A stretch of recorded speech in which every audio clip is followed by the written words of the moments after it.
I'm Fatheree. This is Dave. And this is Tex-Trek.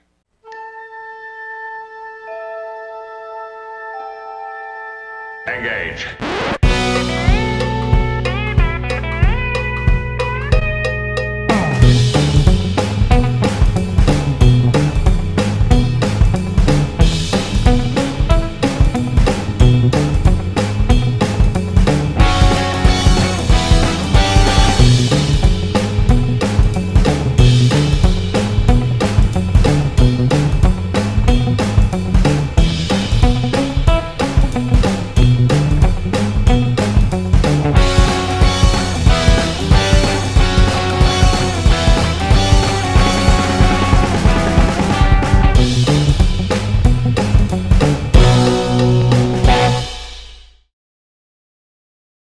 So welcome back aboard the Starship Texas for the 90th installment of the Tex-Trek podcast, the home of Star Trek fandom from deep in the heart of Texas, where we talk all about Star Trek, old and new. And tonight, we are getting ready for the premiere of Star Trek Picard, which is happening in just a few days. Mm-hmm. And we're going to unleash, without knowing anything about what the other's list is, all our hopes and dreams for the show. Yes. A top 10 list from each of us of what we would like to see in it. These episodes are exciting to me. We've done it for Discovery, seasons 1 and 2. Yeah. And did we do it for anything else? Did we do it for short treks or anything? No. Okay. But then at the end of the seasons, we'll go back and see like what came true and what didn't. I guess that's right. I'm thinking of the fact that we returned to him. But it's fun stuff, and I like that we neither know what the other person has put down. We're gonna find some weird likenesses. There's probably gonna be a few where we're like, really, that's important to you? Yeah. We also tend to have some overlap, and we'll have some overlap for sure. I know that from my own list, I have some things that are kind of, I feel weirdly specific. But, and then there's some things that are broad things that, like, about Trek philosophy and stuff. But I think, like, as ground rules, we did decide that we were going to try not to address the, like, kind of really, I don't think we're really doing, like, I hope this character shows up. Because we already know a lot of these characters. Yeah, we're not going to say something like, oh, I hope Riker and Troy show up and they're still married. Because we already know that's going to happen. Right. And but we could, I guess, say, like, I hope that they're integral to the show, or that, well, I don't want to spoil what we might be saying. Yeah, and we also don't want to say stuff that, like, we would say for every Star Trek show, like, oh, I hope all the episodes are good, or, like... Right. I hope that it stays true to Gene Roddenberry's vision of Star Trek, or, like, stuff that, yeah, of course you want that. Right. So hopefully this will be a little bit, we'll shake it up a little bit more and have some weird shit, too. Yeah. So who shall go first? Are we just going to dive right on in? We don't have anything else to cover? I don't have a buffer? No, there's not any news that I know of, unless some things happened after we recorded this, but before I release it. So, by the way, my list is not in, like, a hard order of, like, the number one is the thing I most want. Like, it is, but I'm going to say these numbers are a little loose. My number 10 one is, like, a slightly weird... It's like a negative. It's like something I don't want it to be, in a way. Do we want to do this? So your number 10... and then we're counting down to the one that we want the most. Yes. But starting off, your number 10 is a thing that you want to not be in the show? Yes. So what you're wanting, what you're hoping... That is to say... You're hoping for an absence of something. I guess so. Okay. Do we want to just do it? Yeah. All right. And I mentioned that because it's weird, and now we're so far into it, I'm just doing it. All right, my number 10 one... And I know that this is kind of a different sort of thing than what... So from Discovery onward, I think Star Trek is going to be a little bit different. But... Man, you're really, like, building it up. I know. Okay, number 10. So, I want better moral conundrums than Discovery had. Which is another way of saying I would like it to have strong moral conundrums in the classic Trek tradition. Now, I don't necessarily mean that like... I do know it's a different kind of show. It's like saying I wanted, episodes of Game of Thrones to have strong moral conundrums or whatever, and like they're not doing done-in-one episodes that do that kind of thing. But Game of Thrones did present, I think, strong, interesting moral problems of who allied with who, when you, how connections were forged between people. And I think Disco has been a little weak on that. And so I would like for Picard's show to have these moments where tough decisions must be made, and I want to feel like I relate to those problems. Even if it's very outside the scope of something I might really do, I want it to be something that I somehow project myself into that role, or I'm like, well, in some small way I've made decisions like that before, and I want it to, even if it's happening in the sense of a larger story, I want those moments. Okay, and I think because the show, from what I understand, is going to be, even more serialized than Discovery. It's pretty much going to be like a 10-hour movie. Yes. I think there's still going to be opportunities for that, but it's going to be, it's going to be possibly quality over quantity, where it might be focused on a few specific things told over this 10-episode arc. And I could be down with that. I think that's another reasonable way I could see it. It doesn't necessarily need to be on a per episode basis. Yeah. It could be arcs. But yeah, I kind of, I think I want to feel the characters kind of turn over some things a little bit in their head a little bit more. And probably part of that is because Next Generation was it was the most, I think, thoughtful in dealing with its moral issues of all of them. I would say DS9 probably is, but... maybe I'm thinking about, like, literally screen time committed to the characters debating it. I do think DS9 pushed harder. Yeah, TNG had a lot of the conference room debates, right, in the briefing room. Arguably, sometimes even a weak point to it too. But it's one of the things that I came to appreciate when I revisited it after my initial kind of reticence in the early decade of its showing. I mean, it's a ways back now.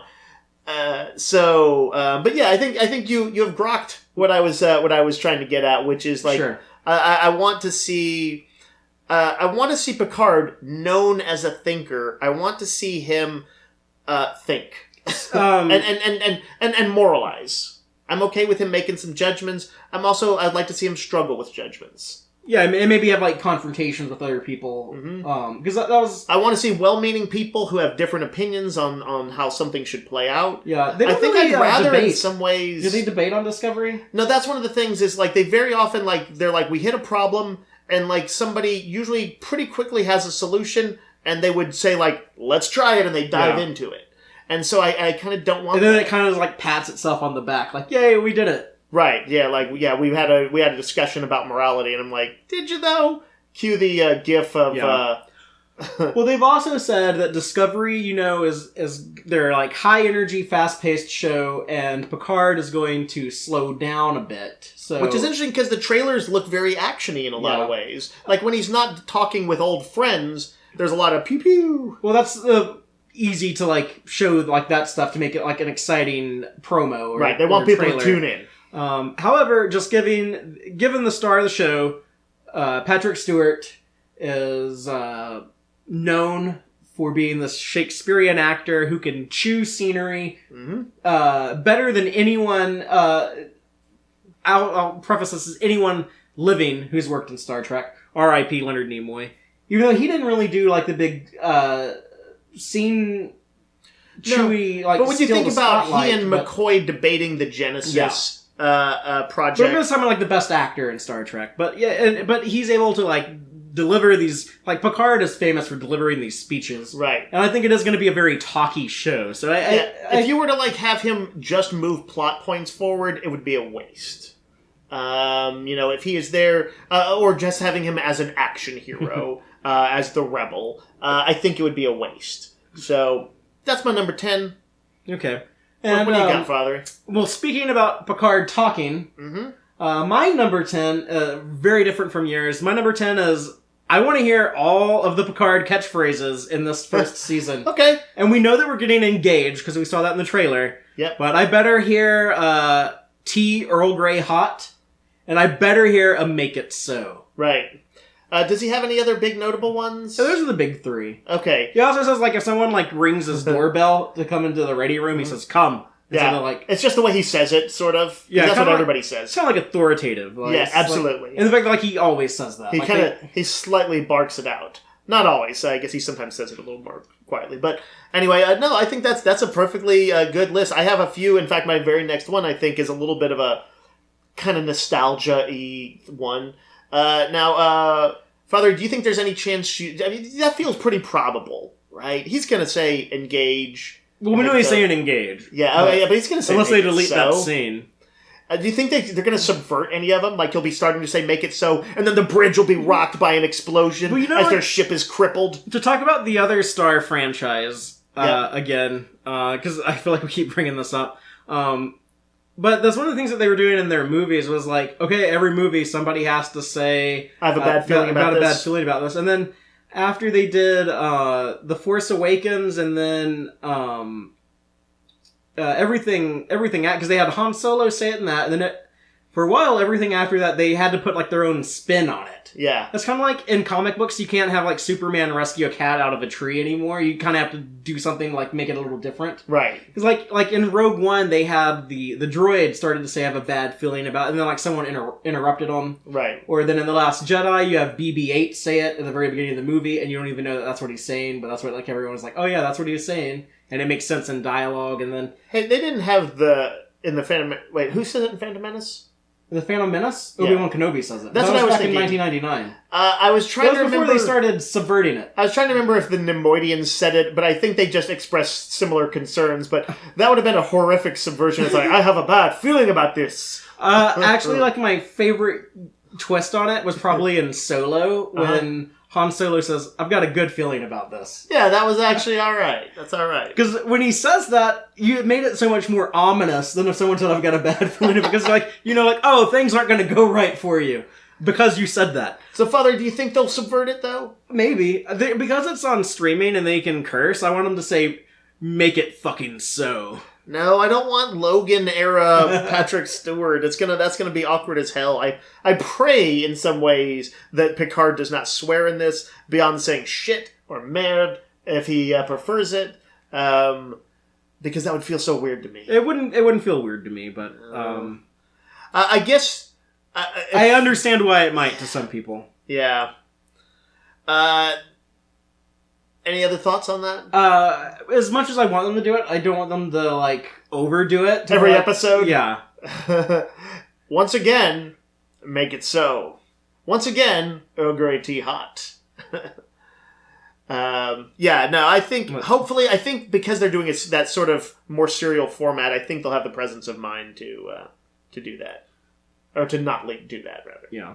But yeah, that's all, like, not a very deep one, but that's why it's at, like, the end of my list at number 10. Okay. I've got an odd one here. We ready for number 9? Sure. All right. Number 9 is I'd like to see Vosh show up.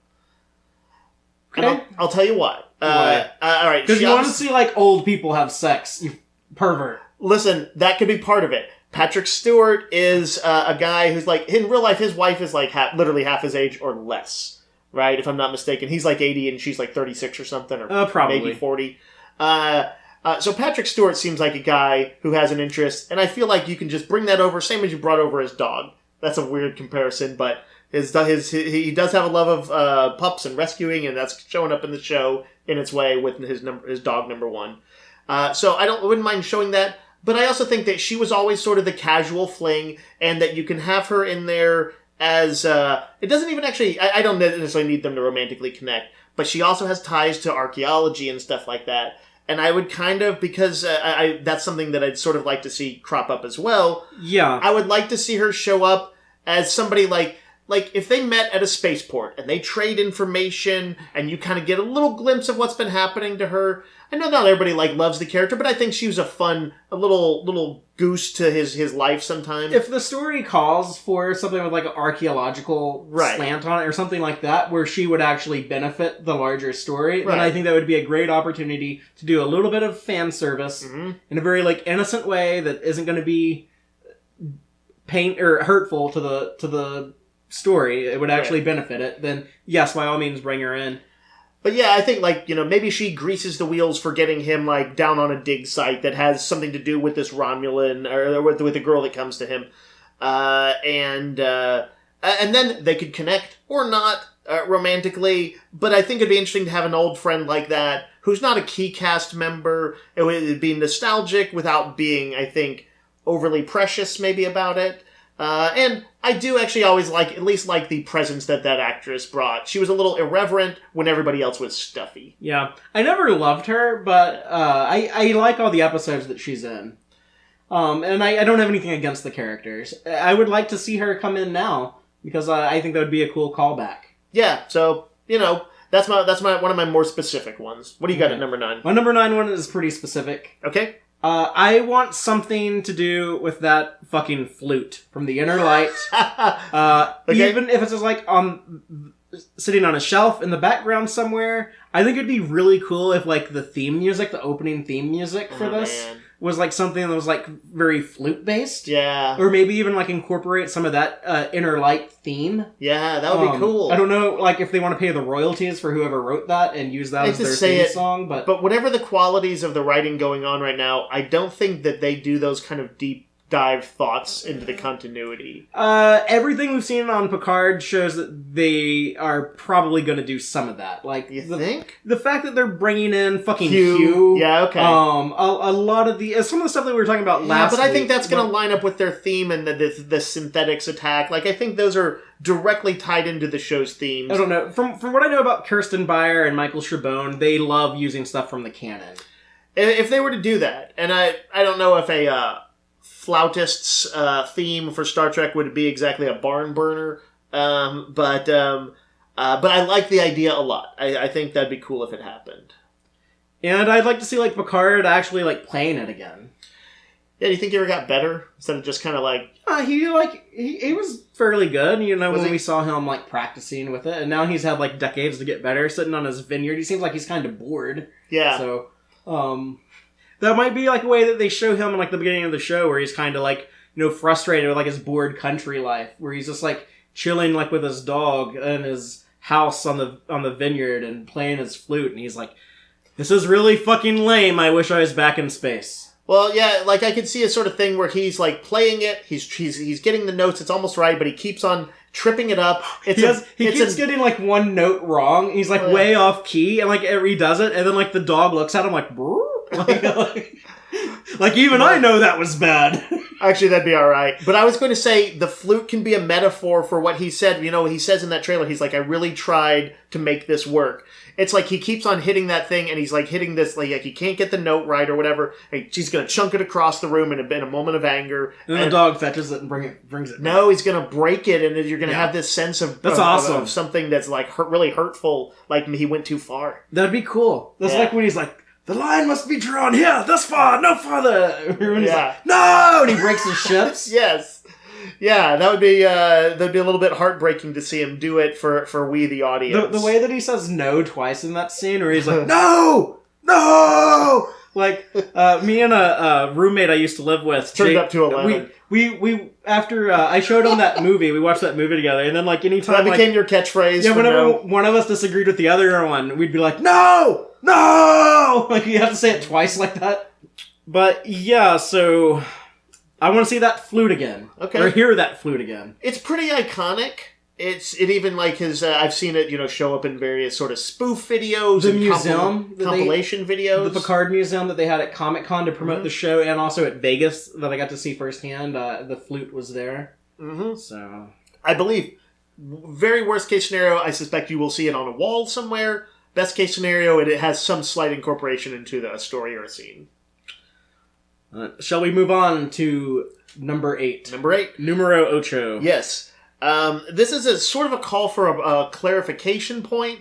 What I want is a clarification, or on the destruction of the Romulan Empire, which led to the Kelvinverse. What do they call the supernova? Hobus? The Hobus is the name of the star. Yeah, on the collapse of that star, which I think particularly stretched the bounds of the believable science. Believable science in the notion that a single supernova could threaten multiple star systems, like in a short period of time, not over say millennia.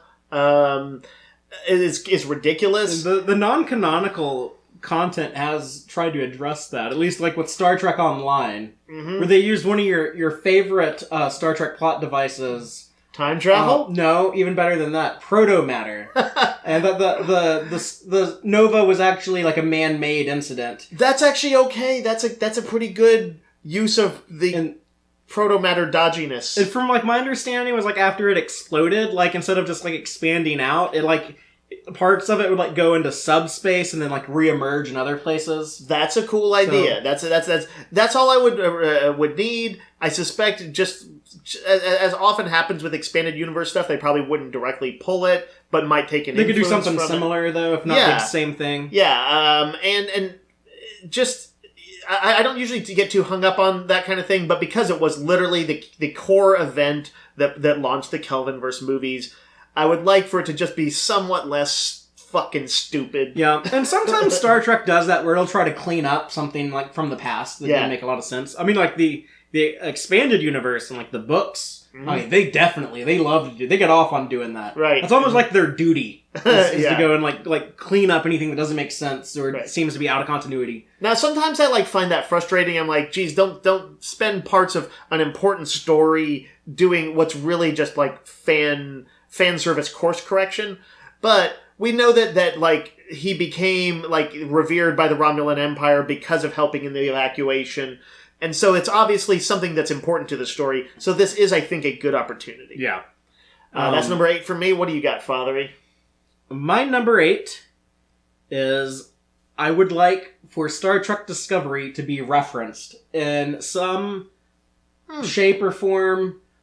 This isn't like a big priority. That's why it's like down at number 8. But like it would be kind of cool if we see like a memorial to to Philippa Georgiou, or if there's a Kelpian walking around somewhere. Right. Just, something like that like connects to Discovery. Just to remind everyone that is canon, it is part of the timeline. Yeah. It's in their interests to do it, both as a tweak to the haters, as well as, like, it's the kind of the shared universe building that I like when they do that kind of stuff. When Trek invents a bunch of new aliens for crowd scenes, but forgets to include a few of the classics. It always feels like a missed opportunity for me. It's like there's more than just Vulcans. So yeah. Also, kind of like like with Star Trek 6, which came out after the Next Generation had already started. They mention Khitomer in the Next Generation, so they make sure to like make that be. The planet where Klingons make peace with humans in Star Trek 6. They get Michael Dorn to cameo as Worf's grandfather, Colonel Worf. Little silly, but okay. And things like that to like acknowledge the other shows. And then I felt like if they had done... I mean, like, arguably the shared Marvel Universe movies, the MCU... It is actually a big part of what people like about them is how well they connect up, tip the hat to each other. People love shared universes. They do it in such cool ways. Like I loved in Ant-Man when Falcon showed up, and it was funny and it was cool, and like I felt like Falcon like kind of like it was a scene to show how cool Ant-Man was, but it didn't necessarily like punk out Falcon too much. Like it was the best of all worlds in one like pretty quick scene. And it made it feel like the comics where there's crossover stuff like that all the time. Absolutely. Perhaps even too much for some people. Maybe so. But yeah, and like, like on Star Trek Voyager when B'Elanna meets a robot and says like, oh yeah, there's an artificial life form in my society called Data. And, like stuff like that. Yep. I totally agree. They don't need to like do it too much, but what I don't want to see. How about a memorial? Who was the character that got the sad death in that one episode that wasn't really too sad because we just learned that Arium. What if there's a memorial to Arium? Maybe, even though that stuff's supposed to be classified, and I'm not really sure how all that works out. That's true. That's why I picked someone who wasn't on like the Discovery. I was just being a smartass. What I don't want to see though is a shitload of Discovery era ships in Picard, like we saw a while back recently in the Children of Mars short track, and I hated that. Right, that is not a cool shared universe thing. That is we have these props lying around thing. And I don't want to see like the ugly Klingons either, but yeah. I hadn't even thought about that danger. We'll move on to number 7. What do you got? All right, number 7. This is maybe the closest I think I come to a sort of generic, I hope they do something well kind of pick. Is I want the new cast members to have the same allure of the classic Trek members by the time the season is done. Like, I want to care about them. I want to see scenes where they're them together. I want them to have... I want them to gel and vibe together in a way that makes me think of the bridge crews of all my favorite Treks. Even if it, or to use another sci-fi franchise, like the crew on Firefly, they're clearly going to be a bit more renegade. Okay. So, yeah, I don't necessarily need it to literally be like we all trust each other and back each other up. But I want them to have sparks on the screen, and so that this doesn't become just a nostalgia property. Okay, your number 7 ties in kind of closely to my number 2. I'm not sure if I should go ahead and throw it in now or save it till later. I don't know. So, we can save it till later. Yeah, it's your number it's 2. a little it's different. It's one of the bigger ones, and we can talk about it more when we hit yours. I don't know that I have like a ton to say about the concept. It's pretty self-explanatory. Okay, but yeah, I do agree with you. Like, I do want every new crew, every new cast, like, I want to really connect with these characters. Mm-hmm. So one of the things on Discovery is that, like, in Season 1, we only were handed a very small number of characters, and we had a bunch of people who were kind of just, they felt like extras on the bridge. Yeah, kind of like placeholders. In Season 2, they did a little bit more to try to flesh them out. In fact, that Project Daedalus episode where Arium dies, where, because the story was about her death, and they had to spend like an episode, Michelle Paradise wrote that, and I think it was actually one of the best written episodes in Season 2, because with such little time, she did put in a lot of effort to make us care about that character, and we also got to see some of the other people on the bridge, like Woshikin, and Detmer, and Reese, the security officer who's like doing martial arts with Arium, and like one Yum. No, that's dumb shit from another episode. I know. And it was some of that was actually very wonderfully directed by Jonathan Frakes. Yeah. But I want that, but stretched out through an entire season in Picard. Like, I want to get to know these characters, and right. You want them to have arcs. You want them to, if there's something annoying or frustrating about them, you want it to be a very watchable version of being frustrating. To mention Game of Thrones again, there are characters that people love to hate in Game of Thrones that still energize the scene. Early on, Jaime Lannister was always kind of a shitbag in a lot of his scenes. Yeah, but he was always interesting to watch. And then he becomes a sympathetic character.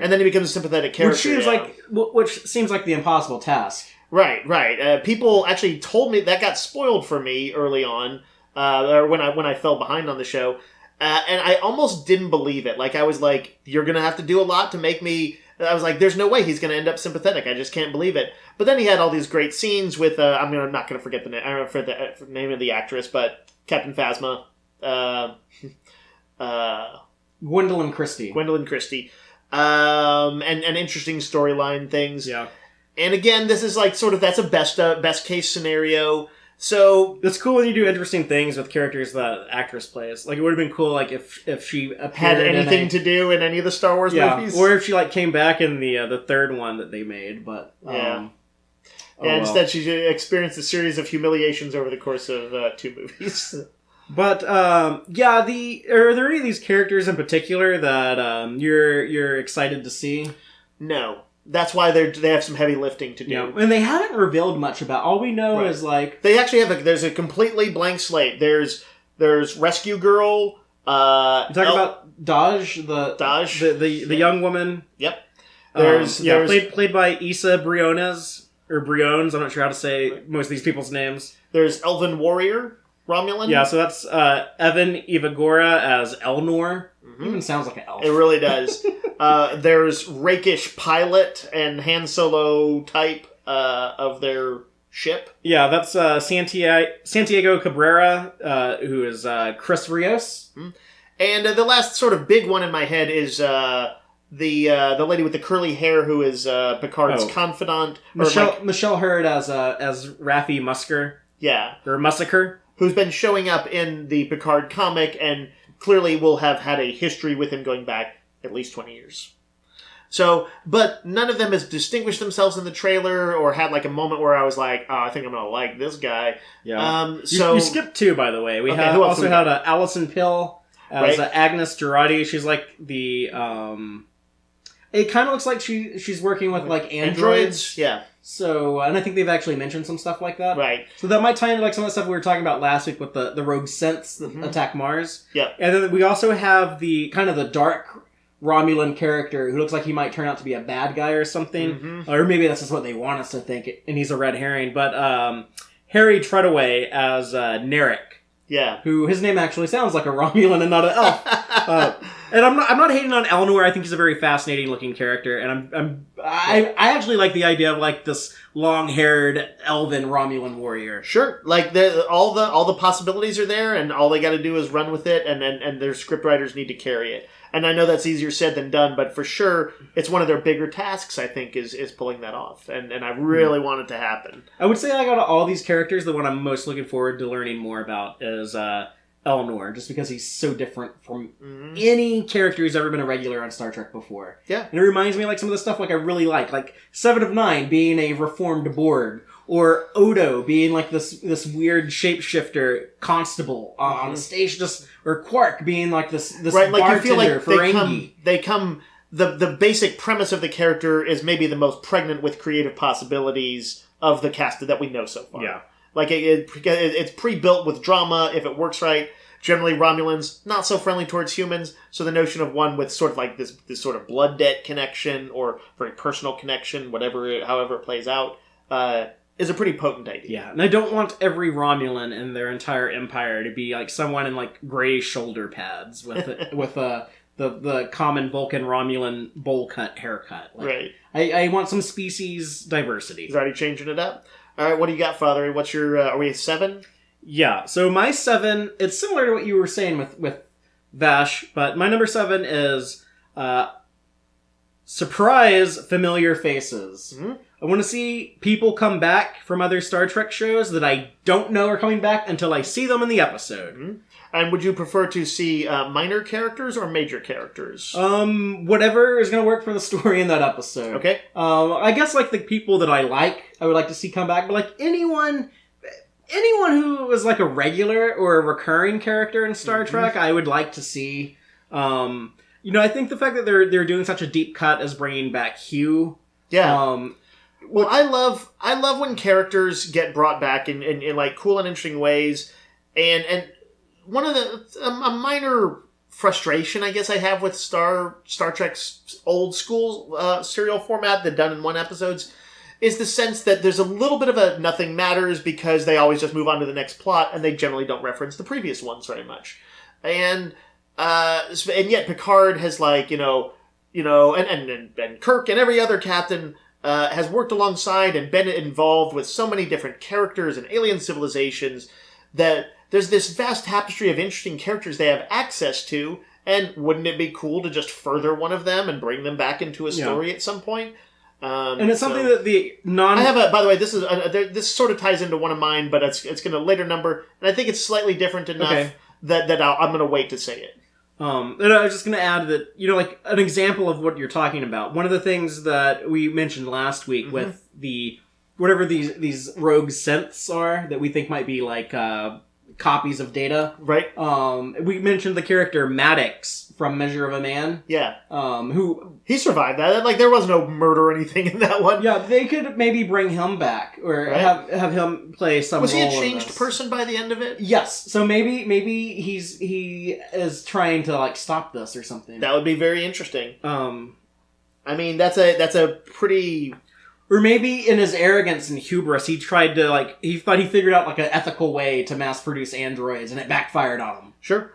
You could do that. I think it'd be more interesting to have him, like, at the forefront of it, as the guy who is yes, I've been a changed man for some time now, many decades now, and, I tried to stop this, and I was not able to.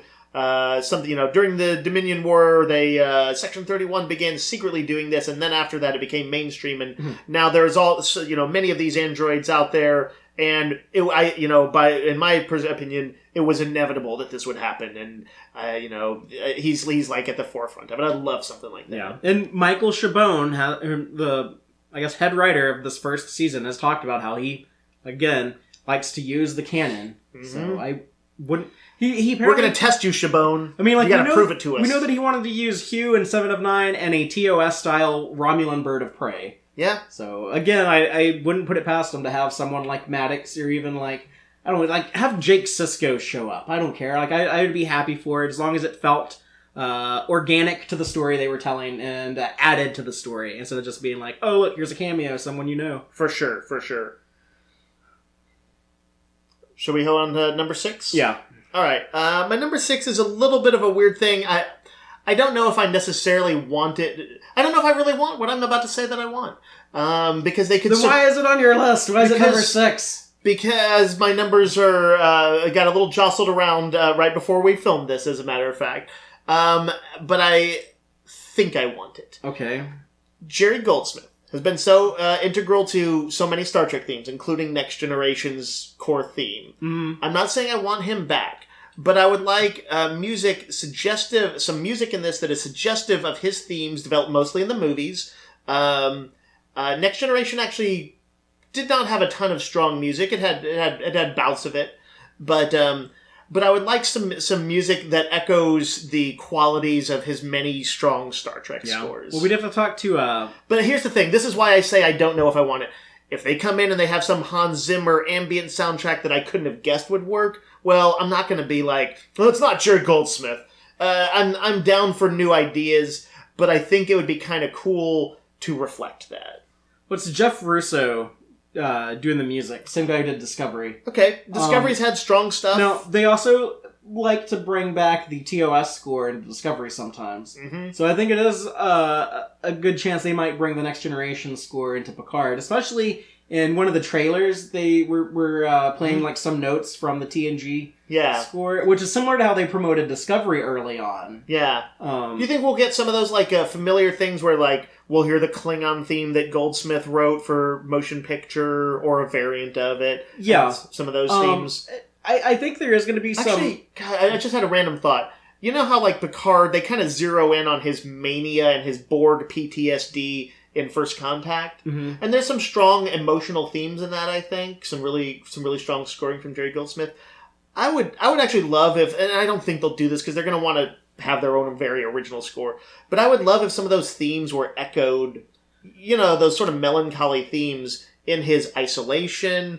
and when they're being internal with Picard, when they're showing his inner thoughts, or he's talking personally with somebody. I always wish that Star Trek had more musical continuity. Right, kind of that John Williams leitmotifs from Star Wars kind of thing. Like, we know this is the theme for Leia, we know this is the theme for Vader, and so forth. I don't think they would go that hard into that.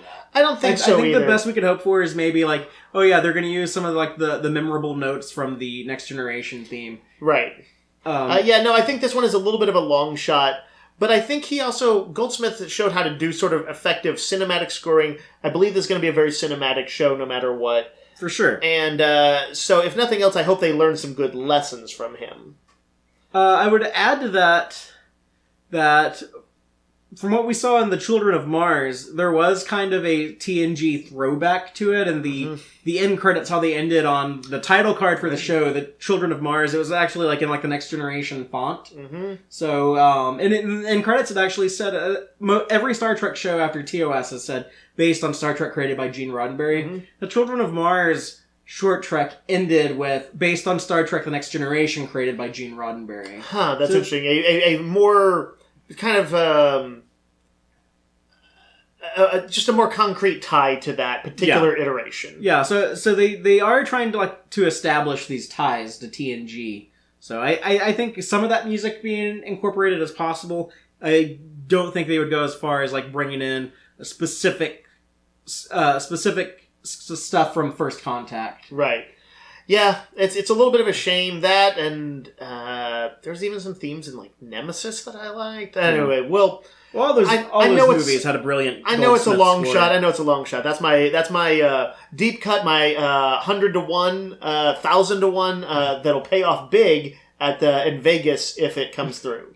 What do you got? My number 6. I kind of mentioned this earlier almost, but I want a more traditional looking Klingon than what we've seen on Discovery. It's no secret that most people really like the Klingons. They're either them or the Vulcans. They're one of the two most popular races in Star Trek. The one that's like the most fleshed out, a fan favorite. I don't... And even people who don't know them get the references. Yeah. They know that Klingons are badasses. You could share a meme about Klingons with a friend who's not really a close Star Trek fan, and they might think that's pretty cool. Because they know Klingons are crazy space Viking men. If I just had like some Klingons in the background, that'd be cool. I kind of do want to know like kind of like the state of like the Klingon Empire, but more on that in a little bit. But I want them to like not look like the Discovery Klingons, the design that everyone hated, that they tried to back away from in season 2. But still, like even that's not good enough. I want something more traditional than that, just to reassure me and let me know that they're still out there. That they haven't. This isn't like. Klingon erasure. Like I don't know if the writers, when they kind of revamped them in Discovery, had an understanding of just how actually satisfying it would have been to see fairly traditional Klingons for people. Like that is like almost on the same level that someone I'm gonna keep on bringing up other franchises here in Star Wars when they see stormtroopers or when they see Chewbacca or just any like iconic, even the Millennium Falcon. Like you see it and there's a surge of, like, positive energy. And like, seeing Klingons being very Klingon-y, looking pretty close to classic Klingons, is just its own kind of particular shared universe pleasure. They are a popular... they didn't need changing. And I don't know if Michael Dorn is going to show up as Worf or not in this first season. Mm-hmm. But if not, like, I think it'd be cool if we had, like, the window, the door open, a possibility of that happening in a future season. Mm-hmm. And if you show all your Klingons now to look like Discovery Klingons, then it's going to be weird if Michael Dorn comes in and either looks like that or doesn't look like that, but everyone else did up until that point. Yeah. So, just... If you want to show me a Discovery Klingon, show me, like, a TNG DS9 era Klingon next to him. Right. I'd be okay with that, even. Yeah. It's something I think we're probably hoping to, or that I guess I was hoping to see in Discovery Season 2 at some point, but in Discovery Season 3, I would definitely like to see a mixture of Klingon houses and different, like, minor genetic Discovery variations. Season 3 is going to be way off in the future, so... Oh, right. Who knows what Klingons look like by then. They have 20-foot tall heads, actually.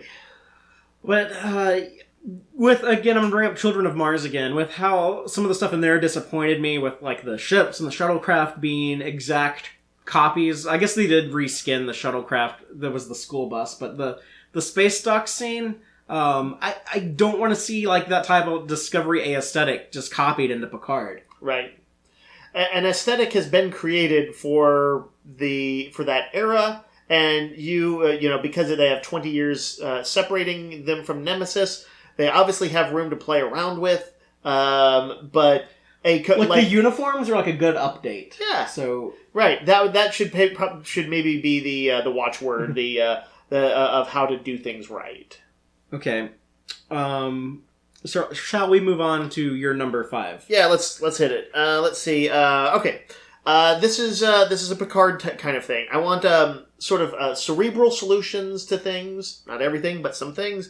And like that also, that sort of, I feel like a certain Odysseus kind of cleverness for getting out of situations. It's more Kirk's territory, though, isn't it? Picard is more like the ambassador diplomat type. That's probably true, but I think I sort of, I've seen him pull it off, but you might be right about that. I think I was combining a little bit of like what I like to see broadly in Trek captains, but... I mean, he's definitely a smart guy, don't get me wrong there. Right. But I don't really picture him as like the guileful guy. I don't want him to escape a blockade of Borg cruisers or whatever, or a Federation blockade by just doing some cool techno-babbly maneuver or whatever. I want him to outthink someone. Evasive maneuver Alpha 7-3. Right. No, stop it.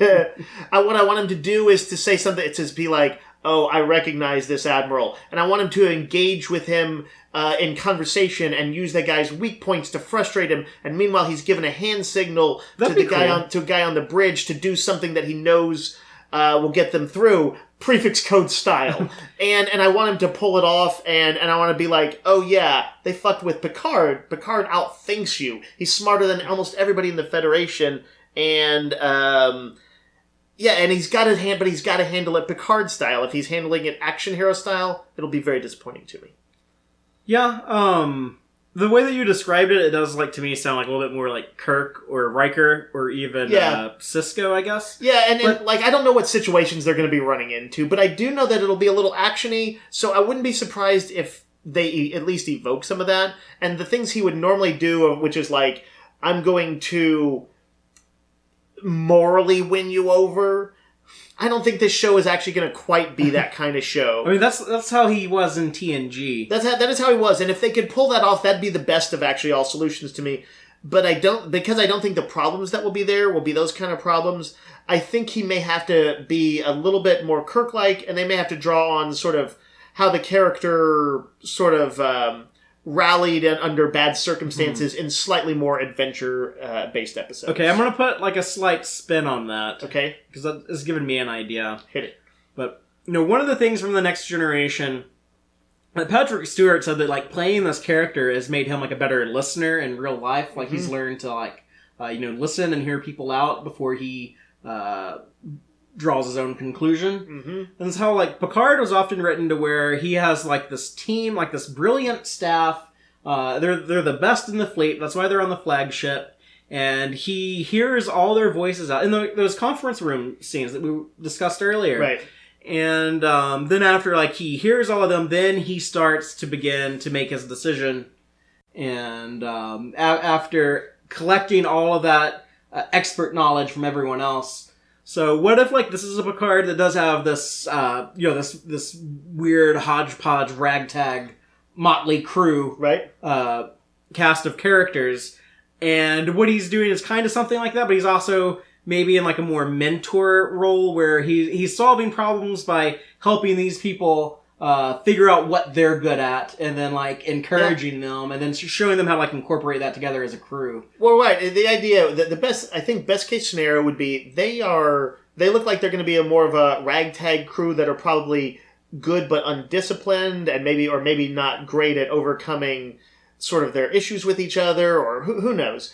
And like, if he were able to bring to bear the skills he learned in Starfleet, while also having to kind of learn and grow himself by looking at these guys who definitely probably often think outside the box, I think that'd be an interesting push-pull of him being challenged by that, but being open to it because of all of his years, to, like, not thinking a ragtag crew is like, oh, how far I've fallen, but, like, this is an opportunity. Yeah, he pulls them up. They don't pull him down. Right. So yeah, I would be satisfied with that approach to the idea as well. Father, what do you got for your? Is this number 5? Number 5. Yeah.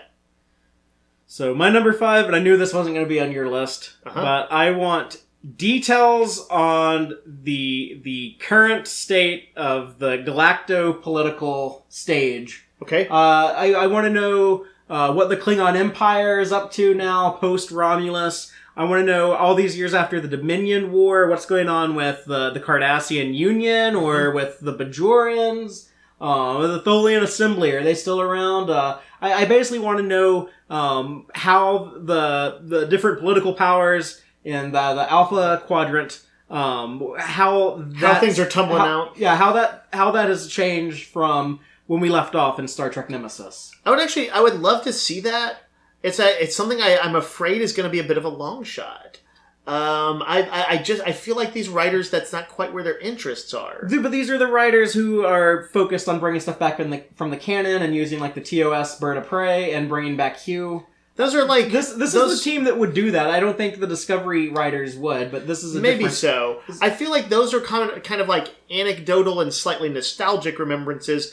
And I don't know if, like, I've yet to see any indication that they want to be that they'll be thinking about big picture continuity, stuff like that. If they do, I would love it, because like if there was a scene, doesn't have to be some long scene that's, like, going to be boring for somebody who doesn't know what's going on. But if they had occasionally scenes where somebody, like Picard, it's like, you're asking a whole lot, like, and they pull up, like, a map of the galaxy. It's like, consider this. It's like, we've got incursions from, like, Ferengi separatists along this border, and we've got this going on over here. And they do kind of a quick, relevant to the scene explanation of why the Federation can't help him or whatever. But in the course of it, they kind of lay out some of the big things that are going on. Picard could even say, like, well, hey, ever since the Ferengis had their big political changes triggered, whatever, circa the end of DS9. It's like we actually have this is an opportunity. That's not a problem, and he could argue with them in a Picard way. Like, I think you could actually have a conversation that involved a little bit of the galactic political structure. We could go to Ferenginar and see who the Grand Nagus is. Maybe. I think that'd be cool. Again, I only want this stuff if it plays into the story they're telling. Right. I don't think we're saying we want some snoozer sequence where that is just a briefing. I mean, I wouldn't mind that because I'm so curious about this stuff. But I don't expect all this stuff to be answered. But if there are places where it fits into the story, I would like to see this stuff touched on. Yeah, for sure. And I even think it would be beneficial for them to establish this type of stuff, because then they know going forward kind of what the rules are, what they would have the setting more fleshed out. Right. Which can benefit future stories. Right. I think that... it's world building. I guess that's what I'm trying to get If you imagine somebody either, say, coming back to Star Trek who hasn't watched it in a while, and hopefully bringing in some viewers who've never seen Star Trek, ideally this would be a scene that would, or occasional series of scenes, that would make them excited about this world, and not, feel like they're just hashing out minutia. Like, it should be something like, oh, I hope they go there. That sounds interesting. Ideally that would be how it would play out, where it actually is an encouragement, it's a draw for people to want to know more about this stuff. Yeah, but not really much to add on that. That's kind of a very broad thing, and I just anything that contributes to that I would want to see. But what do you have for number 4? All right, my number 4 one is weird and maybe is almost subverting my previous one, which is essentially Picard outthinking and outwitting. Using his thoughts to his thinking to resolve problems. This is a very specific thing. I would actually like to see rendered with all the potency of modern technology. The Picard maneuver in a very dramatic sequence. Yeah, where you warp from point A to point B, and then because you're going faster than the speed of light, your enemy can't tell which place you're actually at. It doesn't know where to shoot, and then you shoot at them. Right. And I think it actually, on paper, doesn't sound like any Star Trek battle I've ever heard, and it's actually kind of dopey.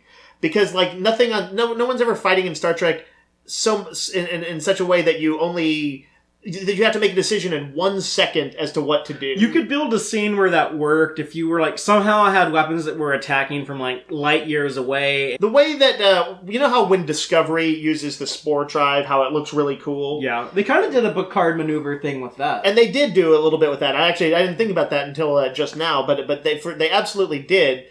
And Picard didn't invent a maneuver; he just ripped off the Discovery. But somewhere out there, it was classified, so he didn't know he was ripping someone off. He genuinely thought he came up with this on his own. That's a good point. Oh. He's no plagiarist. Yeah, in a way, I suppose maybe what I would actually like them to do is slightly re-lens how it was described there and make it this really cool, visually spectacular scene. It can be in the moment where they do go all out for some action sequence, because it's just going to happen at some point. There's there may be. Well, we've seen action in the trailers. Right, there may be more planet get decimated by a fleet of ships. Sure, so. There will be more cerebral scenes, but there's absolutely going to be action in there. And since I don't think a lot of it is going to be Picard fisticuffs, but I like him doing. He's got a lot of young people on his ship. One of them is actually a martial artist with Elnor or whatever elf boy his name is. Yes. So we're going to see people are going to throw punches. People are going to kick people. There's going to be people are going to shoot phasers and run and duck and dodge. All that's going to be in there. Yeah, I think if if they were in a spot at some point, and even the guys on the ship who are have cool smugglery knowledge, or I have no idea how to get out of this, and Picard as the phasers are charging up on the enemy ships, he pushes the guy out of the captain's seat, and he's hitting buttons and changing up stuff real quick, and they do this. And they're like, what did you just do? After he suddenly jogs around, he blows up a ship or two, and they're free. And he's like, Picard maneuver. Or, I think you could make it pretty cool. There's any number of ways you could stage it. Or even if he does it and then doesn't say the name of it, but it's oh, well, some people in the audience knows what it is. Well, yeah, or if he said something maneuver I lucked into or panicked into, once 40 years ago. Yeah, you could. I actually think there'd be some weight to be had in not quite saying it. Would be kind of fun. So that is one of my very specific hopes. Okay. What's your number 4, Fatheree? My number 4 is I want a Deep Space Nine connection. And I'm going to be really generous on this one. It can be damn near anything that connects to that show. It's just, if somebody mentions DS9, if they talk about this shipment came in on a ship that passed DS9 a month ago or something like that. If we could get a character from that show to show up, I'd be thrilled. Even if it's Worf, but I guess it's so sad that we lost Odo now. But yeah. And we lost Aaron Eisenberg, so we can't have Captain Nog. Yeah. But if there was that petition, I know fan petitions are stupid, but there was that fan petition to get a statue of him at Starfleet Academy, Captain Nog in there somehow. Yeah. If they were able to do that, that'd be awesome. Yeah. But or just if they talk about any of the fallout of the Dominion War or anything like that, just I want to have DS9 in some way, even if it's a tiny little reference, some way impact a moment in the show, because DS9 is that important that it should be something that is referenced throughout post Nemesis Star Trek, in my opinion. Makes sense. I don't. It again kind of comes down to, I'm sure, whether it can move their story along that they want to tell. They will probably lean heavily into Next Generation references. Sure.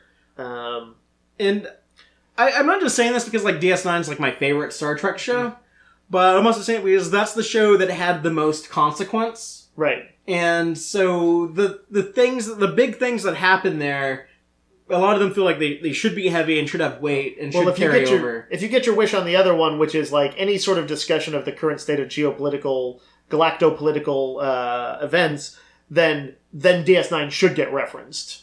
It would be weird if stuff that happened in there was not part of what's going on. Yeah. That's all I got on that. What do you have for number 3? All right, number 3. Okay. This is maybe a slight tie-in to something before, but Picard's got a broad set of skills. I'd like to see Picard identified by his archaeology, scholarship skills. I would like to see that as key to his character.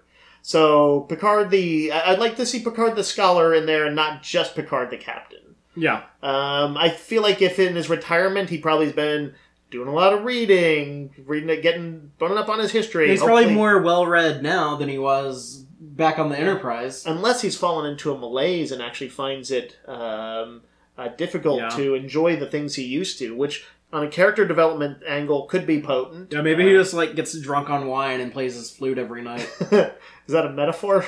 I didn't mean for it to be, but if he is lonely living in the vineyard, which is him and the dogs. Vash can't be there every night. No. I mean, it looks like it's a couple Romulan people that I guess work on the vineyard that might live there with him, but yeah, I don't think he's using them for anything like that. So he might be self-servicing. This took a horrible turn, but I think because they're going to be out there in I say this, I don't know, but I feel like they might be in uncharted territory or doing sort of unexpected things. I would like to see his knowledge of the vast universe, the galaxy that they live in, come into play. He's a guy who often, the same way in Bond movies, when for exposition, M would say, "Are you familiar with blah blah blah, some organization or a person?" And Bond would say, "Yes, I think wasn't he the one who tried to defect?" And Bond always knew what was going on. I want Picard to be that way about the most of the stuff going on in the galaxy.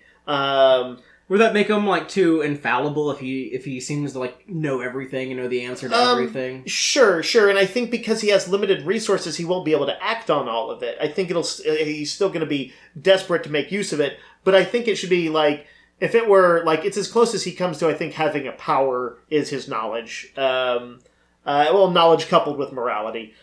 But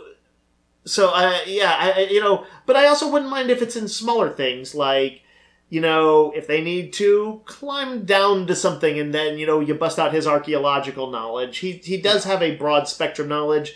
And I know he doesn't need to be a physical hero all the time, but if he brought some of that to bear, or he knew like some temple where they could. He's like, oh yes, this one has a naturally shields you from scans because of mineral deposits in the ground that whatever that he knew from that world of his. So that would be satisfying to me. But basically, it's Picard the scholar in that one. I've always said that I kind of wanted the show to just like run the gauntlet of like all of Picard's strengths. I want to see him. I do want to see him like command the bridge in a ship battle. I do want to see him deal with some ethical conundrum and figure out a solution to it. I do want to see him be the archaeologist. I do want to see him throw a punch. Yep.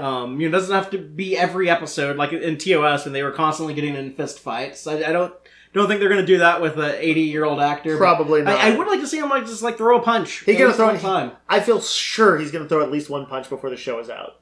Father, if they decide that they want to subvert some of those things, like the way Kirk was subverted in Star Trek: The Motion Picture as a guy who was out of step a little bit with things for some of the movie, would that be? I mean, is that too kind of dark? No, I don't think that's too dark at all. In fact, I would expect to have some of that. Yeah. I think some of it is going to be about like him. Or if he's expecting people to like jump at his command, and this guy is like, "I'm the captain of the ship.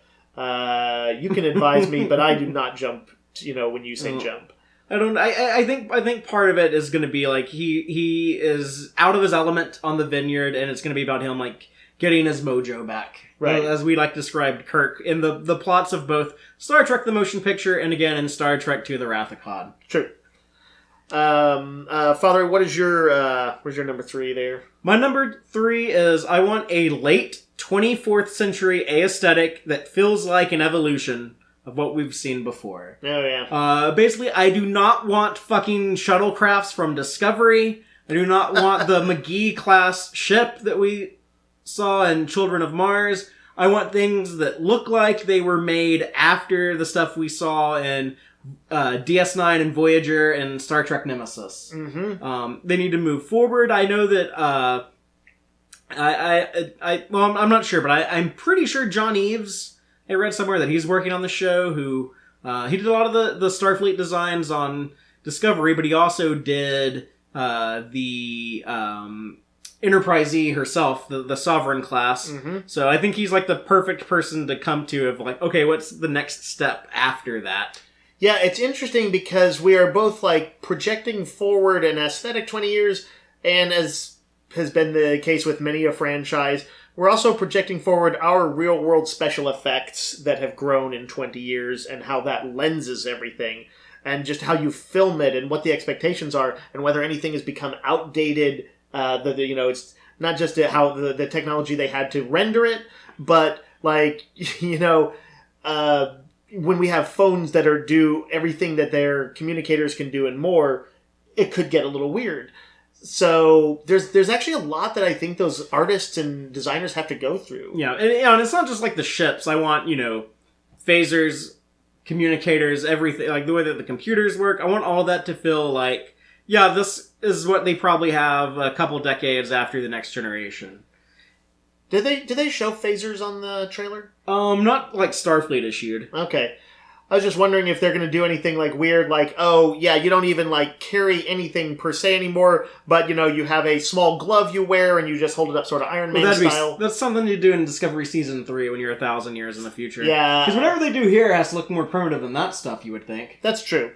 But it is one of those things, it's like, you don't want things to move so far forward, for the most part in Star Trek, that it doesn't feel like the universe that you like to hang out in. So, but I mean, it's not that hard. Just have like a phaser that's like the same thing, but it's like looks a little sleeker or looks a little different. Right, or it's like a palm thing you blast like Iron Man. Well, I don't want that. That's stupid. But I really wish that they had people like the art department in the Berman era. When you had like Michael Okuda and Doug Drexler and people who grew up fans of the original series, mm-hmm. and so they cared about Star Trek so much. They were so careful to like take care of the visual continuity side of mm-hmm. things. And it's kind of sad that like we don't have people like that on board now in charge of designing the look of these shows. But I'm hoping that what they end up doing, in spite of the absence of that type of leadership, is still in line with what I would expect to see. Yeah. And everything outside of the shows, if you look at like books, comics, I mean, I guess like they had like the old Gold Key stuff that didn't look anything off model like the show. Yeah. Model. But for the most part, all the tie-in material, the video games, everything. I guess you get like an oddball design here and there. Sometimes like comic book artists draw like a ridiculous looking ship. But for the most part, they do try to do a good job with that type of visual continuity. Mm-hmm. More so than it seems like the shows want to do. With how some of the stuff on Discovery kind of looked like it should be like a post-TNG show. Some of the ships. Right. And... which is weird now because I'm complaining about seeing those designs in the post-TNG era. But a lot of people, a lot of fans... I know not everyone. I mean, some people don't even notice if they're like, we're using an old ship design, but this is the fandom where a lot of people do care about that. Right. Yeah. And that they're like, you can make it's not just that people will bitch if you get it wrong, but it's, I think, and this is maybe, I think, something that's a little intangible, hard for them to see, because they always want their FX guys to be artistes and to like have their own vision and all that. But it's like, if you bolster that shared universe quality, it's not just that people won't complain if you get it right. They'll actually be especially happy and enthusiastic if you evoke and this sense that of the world that they knew developed, moved along a little bit forward. It'll be exciting, seeing Klingons that looked like basically like TNG Klingons, but that had kind of newer, different types of armor, maybe some different hairstyles and things like that. That would be cool and exciting. Seeing them completely redesigned, not cool and exciting. Exactly. And when you give haters ammunition like that to complain, that's when they really just bash the show, and it's not a good look. Yeah, and I think people sometimes who are on the cusp, like, well, I like some of the stories, but not all of them. And God, the haters are right about some of those things. That's when they can like kind of slip over into that camp. Yeah. So, but yeah, I think there are many reasons to do that, and I would say like leaning towards the positive side, ignoring the haters for a minute. It's just like you will make people like ecstatic if you get it right. Like they will just be so enthused to see things that like kind of have that certain familiarity but projected forward. So the final two. Dave, what do you have for number 2? Number 2 for me is that I want to sort of get a deep dive on the richness of Romulan culture. I want to see where it is and how it stands in this one. And again, I'm going to recognize it's going to all be lensed through the very specific story they're saying. I'm not saying I want to see like lots of Romulan parliamentary procedures, but these Romulans have had to have changed in the 20 years since this vast, horrible thing happened to them. Romulans have always been one of the most interesting cultures on Star Trek. TOS Romulans were like an immediately fascinating culture, and they did rethink them for TNG. And I actually always had a little bit of an issue with that, with the way they almost sort of they swapped up with the Klingons as far as like their values and things like that. Yeah, but broadly speaking, I think, people understand the idea of the Romulans as ambitious, political, oftentimes underhanded, sometimes honorable, connected to the Vulcans. There's so many interesting facets of them, and also things to explore about them, both visually, like, just like how the, their style and aesthetics, and then culturally, that I hope that the show isn't too superficial about them. Yeah, and that's one of the things. When I was a kid, I was always kind of fascinated with Romulans. I think that's just because Balance of Terror was such an impactful episode for sure on me. That was one of the first pieces of Star Trek I saw. But ever since then, I always loved the Romulans. I wanted to see more and learn more about them, because the only thing we ever get glimpses of is their military. Right. We do see some Romulan civilians in Unification. Parts 1 and 2, when Spock showed up on the Next Generation to try to help, reunite the Romulans with the Vulcans. And we got like a little bit of sense of what Romulan civilians might be like. But for the most part, all we see is the military. And this would be like a good opportunity to explore the more diverse side of a Romulan society. Yeah. And that's also interesting, like a big thing of displaced people, refugees, that's all like very topical stuff now. And I'm sure we're going to see some of that reflected in the stories they're telling with the Romulans. Yeah, and while on one hand I absolutely want it to reflect this, I hope it's not too heavy-handed. Yeah, you don't want it to be too heavy-handed. Like, there's You're very strict on that. That's true. I'm surprised you didn't give Children of Mars shit for having the 3,000 kill count be the same as 9/11. I think it's because I don't know how important that is to the overall story. Yeah. And also that was 19 years ago, so there's been some... Yeah.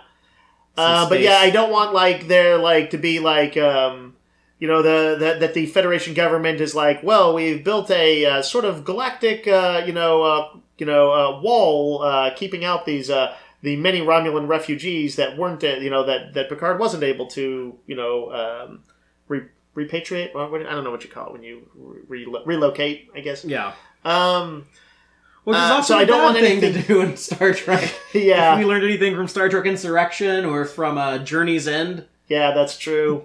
But I guess sometimes relocation is good. It's good if someone is asking for it. Yeah. That's funny how you said asking for it, because that's got its own different connotations. Anyway, but yes, I had that same fondness that you did. I had but it was also slightly disappointed with the book, The Romulan Way, that there was one of the early-ish Star Trek novels, mid-'80s. And I like their ships. I like their look. It's cool we're getting that ship back. Yeah, I know. I'm excited to see what they are doing with it. What role it has to play. I feel like this is one where there's a lot of ways they could get it right. I think almost the only way they could get it wrong is if it doesn't feel organic, or if they kind of ignore it and they're just the Romulans are only going to seriously be represented by these three or four characters, but we're not going to get much sense of their culture. But I have to think, even in just the downtime on their ship or wherever they go, that these people will talk about Romulan shit. But are you ready for your my number 2? I don't have much because we've talked about this a little bit already, but a new crew that works in Star Trek but is different than anything we've seen before. Okay, so you want some of the familiar qualities of a crew that gels, but clearly this won't be the same way a Federation. Yeah, I don't want their ship to basically be a non-official Starfleet ship where people serve those same functions and roles. I want it to be a little bit of its own thing, but at the same time I want it to feel like it's part of that universe. Right. Well, one of the shortcomings of Voyager is that they had this really interesting notion of a mixed crew of Maquis rebels and Federation do-gooders, and then they kind of never lived up to the promise of it. They had one or two insurrection-y bits early on, and then it was largely forgotten. Which is funny because if you look at the writing when they were coming up with the ideas for Voyager early on, that was the thing that they wanted to do so much was what if we could have some non-Starfleet people? What if we could have some edgier renegade type people? And that was kind of the original premise. Yeah. And that's why they invented the Maquis and put the Maquis in Next Generation and DS9 to set up Voyager, where they would have the Starfleet crew and the edgy renegade crew have to come together and work together to get home. And they ended up kind of dropping that early on. And the other two shows, TNG and DS9, both did more interesting stuff with the Maquis than Voyager ever did. It's true. So that's I guess that is the danger there. I guess on Voyager, the Maquis were we'll fall in. It's cool.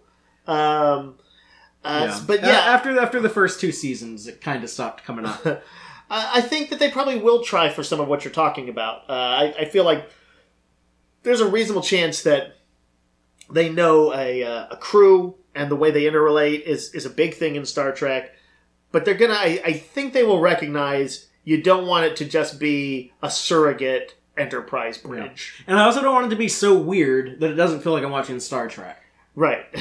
So yeah, that would suck too. I know, like fans like are if so it felt like Stargate or Firefly or any of it. Fans are so nitpicky. It's like I want it to be different, but I don't want it to be too different. It's like you got to hit like that. I mean, it's like a joke that like everyone complains about that. Yeah, but it's actually true. There actually is like a gray area in the middle. Yeah. Well, the Marvel movie franchise is a good place to look for a lot of solutions to those kind of problems because it has been able to pretty consistently please fans while not being like it's not word for word from the comics. They change big things in there, and yet people feel like it vibes right. So I think if it vibes right, then we'll forgive a lot and be excited for things that we didn't quite expect to be excited for. Sure, yeah.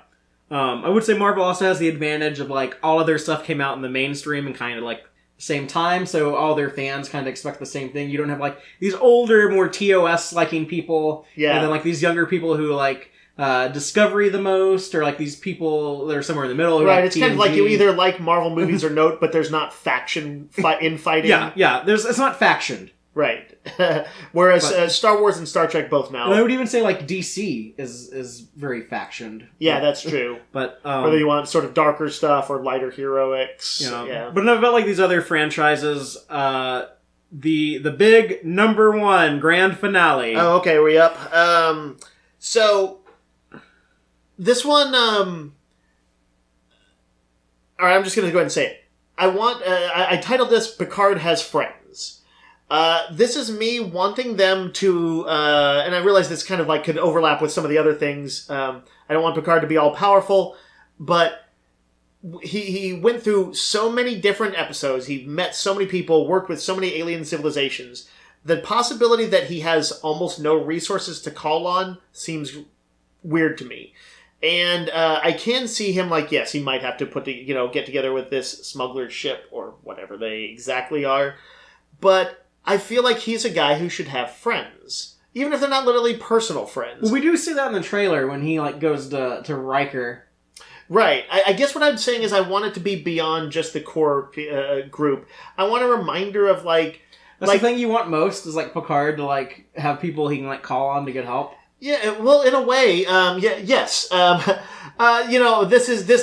top 10 list is I think I said my oh yeah, not right. Hard structured for me. The ranking is a little. The rankings might be a little bit wonky, but like, what are the Darmok and Jalad? Are they Temerians? Yeah. Yeah. If they were to like. If we were to see him, working alongside, like, say, this could just be like one episode, but it'd be something that would be so satisfying to me because, in a way, what it reflects all the work he put into those 7 years on the original series would feel like it came through if he on the Next Generation. On Next Generation, sorry. If he had to if they had to take refuge and they land on that planet and they pull up on the view screen and it's the Temerians. And he speaks fluently in the Darmok and Jalad metaphor speak. Oh, that'd be cool. And they're like, and it's clear that that they're going to shelter them, and they'll be like, Darmok and Jalad under the mountain, or whatever metaphor it is. I think it could be that episode. I would probably say it should be an episode that's a memorable one. But I would like for them to call out some quality of his history that reminds you that he did such amazing work in his prime. It does run the risk of maybe being a little too fan servicey, but I guess like most of the stuff runs that risk. Sure. But also, like you mentioned, of making him too powerful. If he can get out of any situation because he has someone on speed dial. Right. I mean, like, if they, I don't want every single one of these addressed with the same equal force. I don't want him to be commanding in all his scholarship, as well as wily, as well as having all these resources, because it's clear from the trailers already that he is working on scant resources. He is a little bit, at the very least, melancholy, and maybe a little bit broken. So I don't think he's going to be able to do all those things. But I think it could be an extremely satisfying moment to bring back, and maybe even the thing that kind of gets him back on the path. I want to see the Temerians. Maybe that's what I should have just put at number one. That's not something that I've heard anyone mention. Yeah, and they've never come back before. So I think that would be really cool. Well, it's like it is to TNG what in many ways it's at least close to what City on the Edge of Forever is for TOS. And so I think that if like, say that was the episode where he was kind of like, he's broken and he's like, could like slip away from the mission at any point and fall into despair, and that's something that helps renew his energy and his belief in what they're doing, I think it could be really powerful. Yeah. Darmok is a good episode, but I think most people consider The Inner Light to be the best. I'm not saying it's my favorite, but I think that's... I've not revisited it in so long that I need to rewatch that and see how it holds up for me. Yeah, and listen to that beautiful flute music. I'm sure I'll like it. All right, Father, hit me with your number one. So my number one, and I was thinking, like, what's like the most important thing that I want to see here? Yep. And that is a Picard that is true to what we saw before, but has grown and changed in some way. I don't want to see an emulation of the character Patrick Stewart played back in the 80s. I want to see something that is different but feels connected. I guess that's like the big theme between a lot of my things. Is I want to be the same but different. But no, like I feel like the character should grow and should change and should evolve. Right, but I think what you would say is like you don't want him to be Professor X from the X-Men movies, Picard's version of that, or like a character that feels like interesting, but maybe doesn't feel like the evolution of Picard from that we knew from TNG. Yeah, and like you need it to be connected in some way to that. We were talking like a big part of the story is probably going to be like Picard like getting his mojo back, getting back in the captain's chair somehow, and maybe he just needs to get stabbed in the back again. Yeah, and like watch like the blade come out of his chest. Yeah. Well, he has like a robotic heart now, so it might like his robot heart might like power through that. And yeah, not so fast. Batman punches him. But I don't want him to come off as like exactly the same. I want him to feel a little different. Right. And if some of the very qualities that we've been talking about throughout the whole thing were essentially blunted because of his mental state. If they write that interesting, I'm down with that. That's what First Contact portrayed a fair amount of that. And I think that can be very potent with an actor like Patrick Stewart. Or even if he's kind of fallen, even if he has kind of like lost hope. Yeah. And then he has to like get like a new inspiration. Mm-hmm. And it maybe even end up becoming a better leader and a better person and a better character than he was before. Right. Yeah. It would be that is an interesting possibility. Is like, well, what is his arc now? Simply kind of reigniting his will to live is, I think, a slightly shallow arc, but one that can be emotionally satisfying for dramatically satisfying. I mean, but I would like to see something a little more sophisticated that might be like he needs to grow in ways he didn't know. Like the vineyard had become his world, and he had forgotten, like about his need for connection with people. Or maybe he'd forgotten what can be drawn and what can be learned from interacting with other cultures. Something that used to be very important to him, but also was part of his job and had a lot of sadness and grief associated with it. And that maybe he's kind of forgotten that. Like there's lots of nooks and crannies of his past that can dramatically change who he is, other than just, I'm sad because Geordi died, or we don't know that Geordi's gonna die. All right, but I'm using it as an example. That's like some fan theory because he showed up on Mars in the comic book. Right, but I was only using it as an example. Like, he could be sad because Geordi died. He could be sad because he's out of the captain's chair. Like, those are slightly trite, I think, reasons for a person to just... Like, I hope he's more than that. And I think he probably will be. I think I'd say I share that hope of yours that to see the evolved Picard, even if that evolution is to places that are sad places or, weaken him in traditional ways. Well, did you have any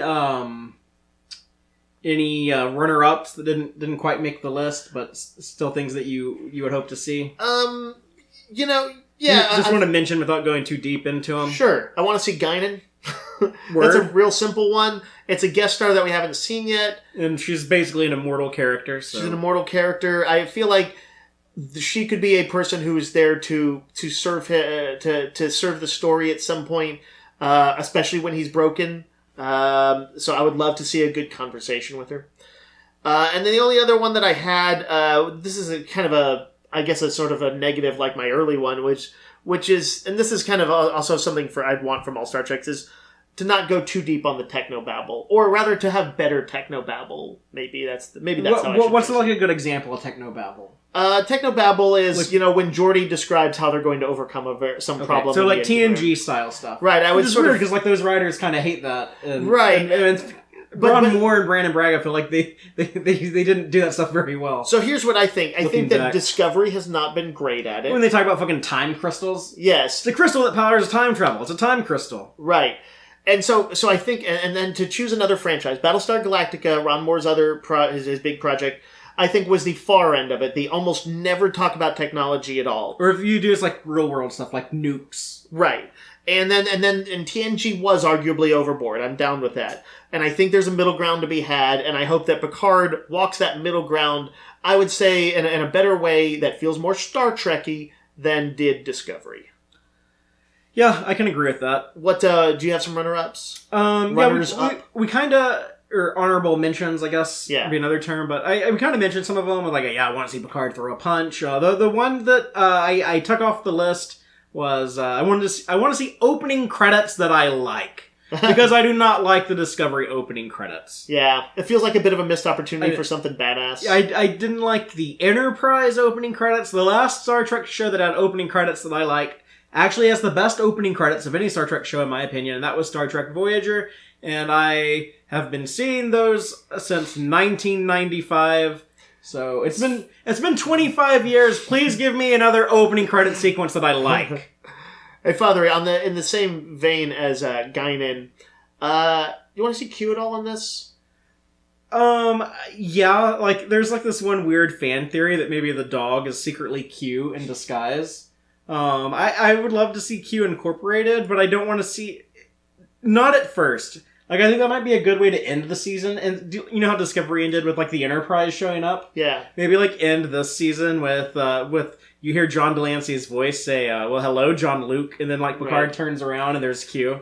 I can see that, but you know what else? When you mentioned him at the very end of the season, I also wouldn't mind a thoughtful scene of he and Picard, like, drinking wine in the kind of, like, frenemies way. He just frequently visits them just to, like, fuck with them. Well, more like he hasn't seen him in, like, a long time, and they are kind of catching up, but it's not about just catching up. It's a way to lens whatever the events of the season are, as he's, like, maybe Q needles him about them in some way, but then you see that there is this sort of, like, underneath it all, what many a fanfic writer has hoped for, not necessarily a love for Picard, but a connection with him and a desire to maybe even see him happy. Like he becomes like a fairy godmother type character. No, I don't want him like actually fixing things. I would actually just like I just want him to talk to Picard. I just want him to like say like his like, are you happy, Picard? Is this what you've been waiting for? Now that you've found purpose. And Picard to say like being happy is not the end all be all, and maybe there's something else I got out of this. And to be able to. But also, I want a certain degree of a little bit of friendliness. I think that'd be interesting. Do you have any subspace transmissions of what other people hope to see in Star Trek Picard? As a matter of fact, we do have some subspace transmissions. They're coming in loud and clear. Out there in the Twitter sphere, Rob says, some of the things I'd like to see in this order: surprise Janeway appearance, surprise Enterprise appearance, which we didn't bring that up as just a question of whether we might see the Enterprise. Yeah, or what Enterprise it would be, E, F, G, who knows? Yeah. He says, and anything else you fancy throwing in there. So I guess as far as, like, revisits of classic things. Yeah. Yeah, do you think we should see the Enterprise? I'm open to it, but I don't want it to be... I don't want to spend a lot of time with it. I want this to be a show not on a ship called Enterprise. Right, and I think I'm okay with there being an Enterprise out there somewhere. Right, just finding out who commands it might be a worthy sequence. Boat Trek wants to see Worf as captain of the Enterprise, taking us back to the Enterprise there. Trek on the Tube. I don't hope to see her because I'm not so much a fan, but I'm truly wondering if Beverly will make an appearance in the show. That would be a big one. She needs to be mentioned. They need to have some acknowledgement of her. Yeah, for sure. Even if someone's talking about like, oh, so you never settled down and got married, and he talks about like, there were a couple contenders, throughout my days, and he casually mentions her there. Right. I feel like it's got to be a little bit more than that, actually. No, I'm just saying like at a minimum. Okay, yeah, I need that's some true. acknowledgement. Final Frontier says, and this kind of ties into your what you wanted, your number one. Final Frontier says, I'm hoping to see an evolution of the character that doesn't betray over a decade of history in TV and films, and I hope to see the relationships that we saw over that poker table in All Good Things continue to endure. That was actually better worded than the way I phrased it. So, so good job, Final Frontier. The interesting thing is, like, I feel clearly that just because when we see him visiting Riker and Troy, that it doesn't seem like they've seen him in a while. There's at least some suggestion of time, and I wonder if in fact that he's lost touch with them. That he's in fact it has not endured. Yeah, he might have been in type of isolation, which was kind of the case in All Good Things. Yeah. So if they're borrowing from that timeline. But he was like stepping out of his isolation in that. Like, unless he's going to step out of it in this. Well, it's then you're revisiting like a plot point that they spent but 7 seasons. You just tell a completely different story and just have like the same type of like introduction into it. Picard does seem like a guy who can fall back on patterns, and that there is a certain kind of like aloof, slightly aristocratic, scholarly guy. French aristocratic or guy who kind of steps away from people sometimes, and even though his arc was to get away from that in Next Generation, it's not going to seem completely weird if he's fallen back into it. Yeah, it would be weird if he did, because that All Good Things episode was about him getting a vision of the future and seeing why not to do that. That's the moral of that story is all good things. Don't have to come to an end, and that's why like the title of the episode doesn't go all the way, and it's right. You can do things to make sure that you hold on to that stuff. Mm-hmm. It's important to you. So yeah, if he does betray that, it does kind of undermine that episode. It does. But it also, I would kind of need to see how, and if it's, let's just say, if Geordi were to die or some other tragedy with some of the character were to happen, say it was Beverly, whatever. That could be something that would derail him in unexpected ways. Yes, I agree. Last one is a sort of reiterates one of my points. Joey says, hoping to see good character development of the new cast and not just have the focus solely on old characters just for the sake of it. It's a new show, and while old characters are exciting to have back on screen, I do hope that is not what Picard will be about. So I do think Picard is going to be about Picard. He's going to be the central character. But as far as like other people go, all the supporting cast are new. I think because do you think that any of the classic actors are going to be more than essentially guests? No, I don't think so either. Like even like 7 of 9 or Hugh, I think they're all going to take a back seat, and we're gonna get to see the new kids, right, and learn about them. So kind of like what they did in the other Star franchise. I think that he will likely get what he is hoping for there, and then it's just a question of whether the writing is up to really bringing those characters out. Yeah. Then we had a couple of responses from Facebook. Benjamin Denufaglice says, "I wish to see the success of the Picard wine among the UFP how do you say this? Oenologist. It's like wine experts. I've seen it written, but I've never heard it said before. Yeah, I don't know how to say that either. But that's like the study of wine. Yeah. Sure. That's a very specific one. You know what's cool is you can buy... I think he should be like, if I don't see that, I'm not watching it. The official licensed Picard, Chateau Picard wine that you can buy now, it actually comes from a vineyard called Chateau Picard. They're making it for CBS. But they've actually have been making wine for years. Oh, that's pretty cool. So they're not just some quick slap a label on it. Yeah. We also have Lee Jones on Facebook said he wants to see 7 of 9 back in action. Can't wait to see how 7 has evolved.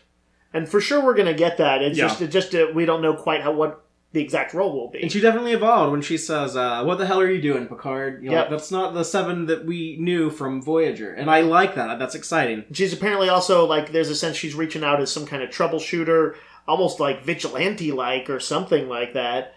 To help people in need, as she was perhaps herself once helped. So And then finally, our good friend Brian Swift, who is a frequent guest on the podcast, and will be back, I'm sure, to talk Star Trek Picard with us.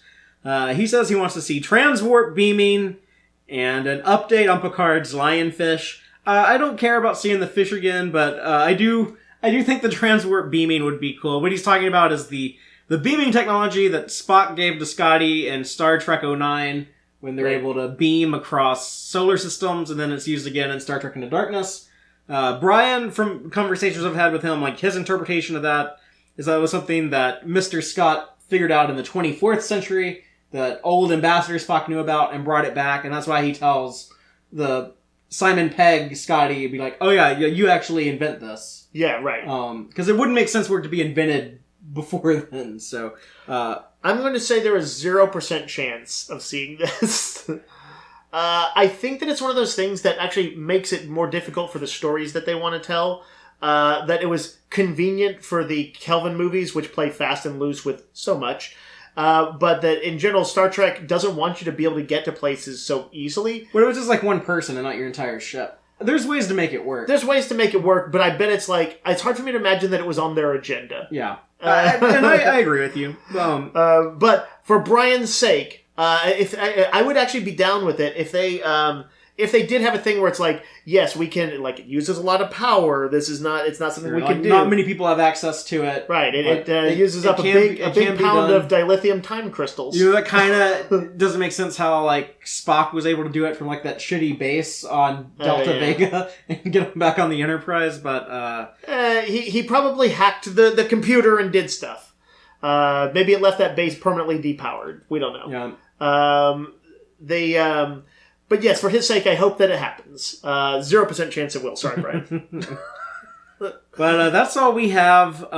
So if there's anything that you would like to add to this list of things that we hope to see... Or if you think any of our thoughts were particularly stupid. Yeah. I'd like to know about it. Or particularly genius. I guess. We accept compliments as well as insults. All right. Yeah, okay, sure.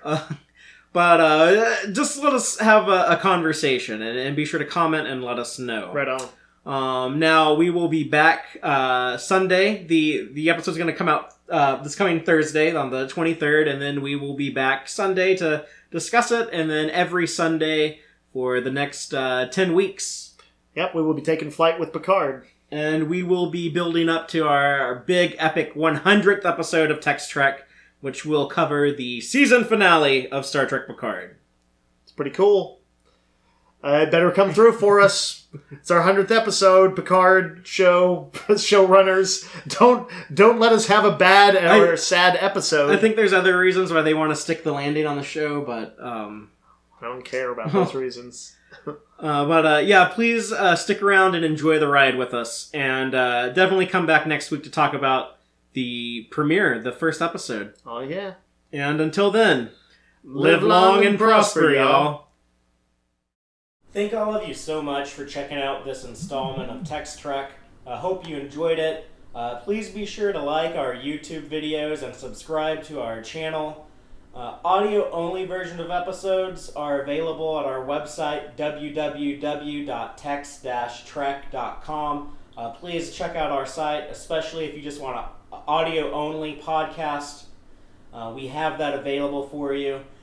Y'all can also keep up with us online. You can follow us on Twitter at TXTrek, or you can check us out on Facebook at www.facebook.com/tex-trek. Please, by all means, let us know what you think by dropping a comment anywhere you see fit. We definitely want to hear your feedback. Let us know what you liked and what you would like to see more of, what you would like to see differently going forward. If you want to email me directly, go ahead. I can be reached at fathereeactual@tex-trek.com. Thank all y'all again. Take care.